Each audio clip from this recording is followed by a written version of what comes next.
On March 1st, 2022, I put out one of the most controversial videos that I have ever made. In fact, it was also one of the most disliked videos that I've ever published as well. In that video, I made the claim that it was time for the Lakers to trade LeBron James. Now, to give you some context of the time, LeBron was 37 years old. The Lakers had Anthony Davis and Russell Westbrook on the roster as well, and Los Angeles stood at a 27-34 record. With that being said, LeBron was still playing very well individually. He was averaging roughly 29 points, 8 rebounds, and 6 assists on 52% shooting. So naturally, LeBron fans were going after me in the comments section. And honestly, maybe a good portion of them weren't even LeBron fans. It was simply a scorching hot take that a lot of people were not a fan of. Then 5 days later, LeBron dropped 56 points in a victory, and people were rushing to my comments to tell me that my video aged like milk. 6 days after that, LeBron had another 50-point performance, and once again came a surge of scathing comments. But remember, those were just a couple of regular season games, and as someone who's been an NBA fan for decades, I know that those tend to come and go like a vapor in the wind. What really mattered was what happened in the postseason. That year, the Lakers didn't even make the playoffs, with a 33-49 record. The next year, they went 43-39 through the regular season and were swept out of the West Finals by the Denver Nuggets. The year after that, they were gentlemen swept out of the first round by the Denver Nuggets. And the year after that, they were gentlemen swept out of the first round by the Minnesota Timberwolves. This year, they're currently sitting at a disappointing 6th spot in the Western Conference. And the chemistry of this group, or lack thereof, looks absolutely awful. To make matters worse for the people who called me dumb, the Lakers look better without LeBron. Significantly better. Last night, they defeated the New York Knicks by 13 points, while LeBron was out with a left elbow contusion. This means that the Lakers are now 9-2 on the season when LeBron doesn't play, but Luka Doncic and Austin Reeves do.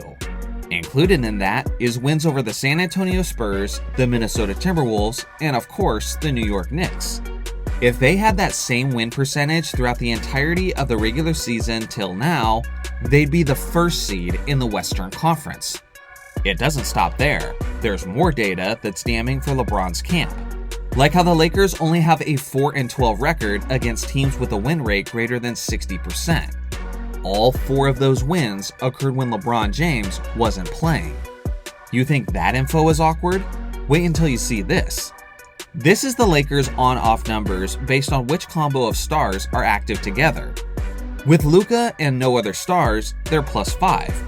With LeBron and Luka but no Reeves, they're a -3.5. With LeBron and Reeves but no Luka, they're -4.7.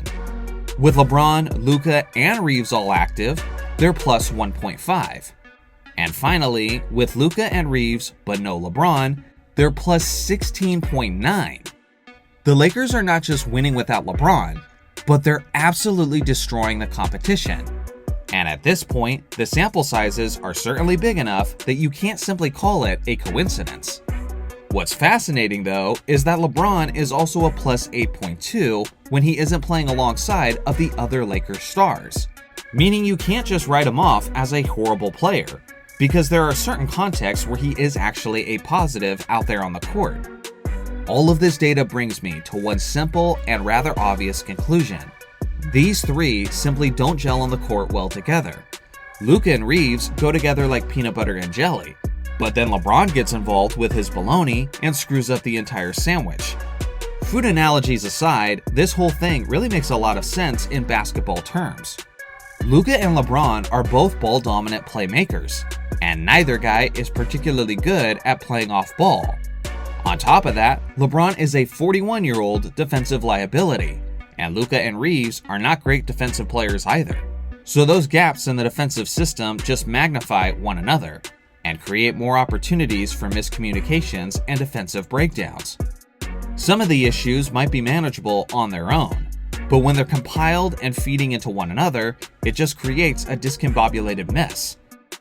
Obviously, it's way too late to trade LeBron for a variety of reasons, like his no trade clause, it's past the trade deadline, and he's in his final year of his contract making $52 million, meaning almost no one would be willing to trade for a 41-year-old even if he was available. Again though, LeBron has been pretty solid on his own, and at heart, James is a quarterback who likes to control the offense while he's surrounded by a bunch of off-ball players.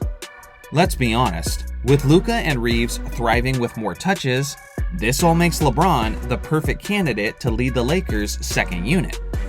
I personally have my doubts that this is a role that he would willingly accept, because usually, once a veteran player accepts a reserve role, he never goes back to being a starter, and I'm sure LeBron James knows this. Still, the simple fact is that the Lakers are a very talented squad, who have shown that they're capable of beating some of the best teams in the league when their roster is in rhythm. But at this point, it's abundantly clear that this trio is incapable of having that necessary rhythm when all of them are on the court together. The real question is whether or not the coaching staff and LeBron himself have the guts to try it before this entire season is considered a wash. So what do you guys think? Is it time for LeBron to take a reserve role for the sake of the team? Or should they stay the course? I look forward to hearing your perspectives in the comment section below. Shout out to the members for keeping this channel afloat, and thanks for watching as always. Make sure to like and subscribe for more basketball content, and I'll see you guys in the next video.